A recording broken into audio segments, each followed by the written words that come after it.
Arkham City is essentially a character-driven experience. So the most important thing is to have the right voices for those characters. Working with Mark Hamill and Kevin Conroy is fantastic for us. Like most people, you know, when you read the comics, these are the voices you hear of Batman and Joker. So, yeah, it's very hard to imagine the game without them. Batman isn't just this steely-eyed guy sitting on the rooftop, dropping down, making the odd, quip and then punching people. He's going through hell. You're not safe here. No one is.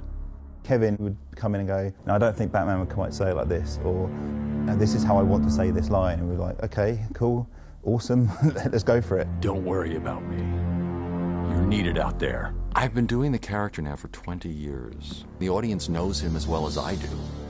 They would know in a second if I did something inauthentic, and they'd call me on it. Get out of my way, Quinn. Leave us alone, B-Man! I said move!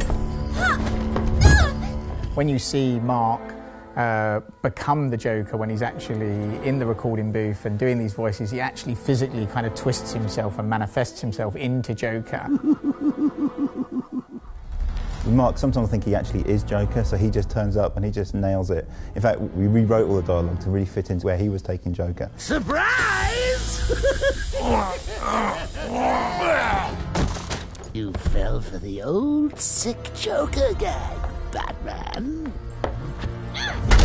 There's something about scary clowns, that it just creeps people out. But you of all people should know, there's plenty wrong with me. His purpose in Batman's orderly world is just to mess him up big time. Take my blood, for example. I wish somebody would. This stuff is killing me. Why should I care? Because now there's a teeny little bit of me in you too, Bats. He gets great joy out of just the most sadistic, oddball things. Imagine sucking down that last breath knowing that Gotham is doing the same.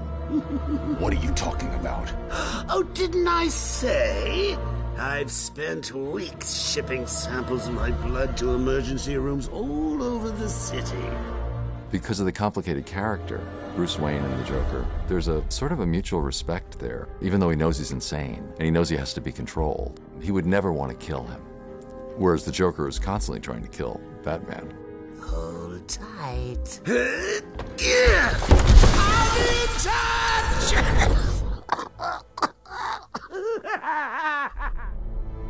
Stana, she came having prepared absolutely everything about Talia. She was a huge fan, as it turns out, read all the books, read all the comics, and just really understood it right from the get-go. It's different voicing a character versus actually acting or performing a character on screen. The only tool that you have to access is your voice. How did you find us? I recognized your personal guard.